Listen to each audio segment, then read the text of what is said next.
Imagine trying to build a house without a blueprint. It would be chaos. The same goes for designing software. Without a clear plan, you risk creating a system that's confusing and frustrating to use. That's where scenario-based design comes in.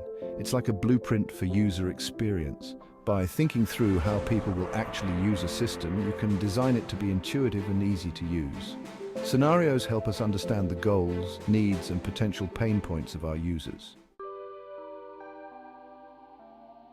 Let's say we're designing an online appointment booking system for a medical clinic. Think about the last time you had to book a doctor's appointment. Did you have to navigate a clunky website, wait on hold for ages? These are the kinds of frustrations we want to avoid. By considering real-world experiences, we can create a system that's actually helpful. Imagine a system that lets you book an appointment with a few clicks, reminds you about it, and even lets you fill out paperwork online. That's the power of scenario-based design. Our journey begins with user stories. These are short, simple statements that describe what users want to achieve. For example, as a patient, I want to book an appointment online so I don't have to call during business hours. These stories are our starting point. We then use them to develop conceptual scenarios, which are broader narratives about how users might interact with the system. These scenarios don't go into specific details, but instead focus on the big picture. For example, a conceptual scenario might describe a patient trying to book an appointment while juggling a busy schedule. Once we have a good understanding of the big picture, we can start creating concrete scenarios. These scenarios are much more specific.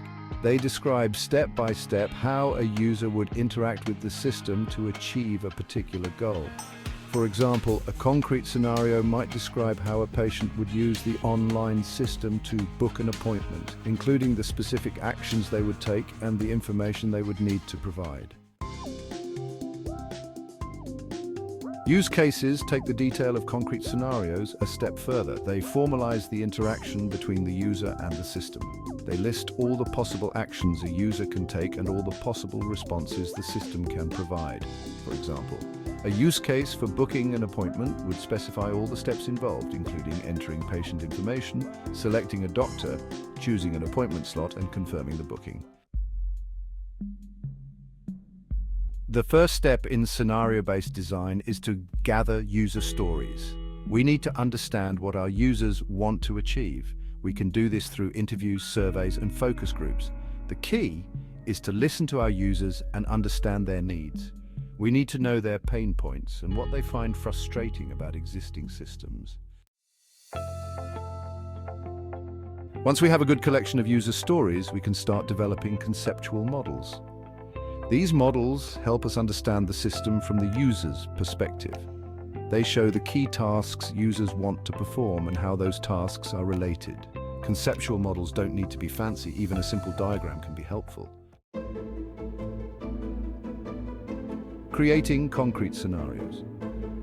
Getting specific. With our conceptual models in place, we can start creating concrete scenarios. These scenarios flesh out the details of how users would interact with the system. We can use storyboards, mock-ups, or even simple text descriptions. The important thing is to be specific. Object action analysis, breaking down interactions. Object action analysis helps us break down system interactions into manageable chunks. We identify the objects users interact with and the actions they perform on those objects.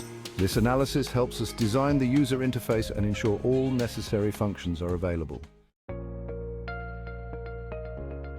Designing with QOC, making informed decisions. The QOC, or Questions, Options, Criteria method, helps us make informed design decisions. We start by asking questions about what we want to achieve. Then, we generate options for how to achieve it. Finally, we use criteria to evaluate the options and choose the best one. Conclusion: user-friendly design through scenarios. Scenario-based design is a powerful approach to creating user-friendly systems. By focusing on how people actually use a system, we can design it to be intuitive and easy to use. Through user stories, conceptual models, concrete scenarios, and use cases, we can ensure that our system meets the needs of our users. By applying techniques like object action analysis and the QOC method, we can make informed design decisions that result in a system that is both functional and enjoyable to use.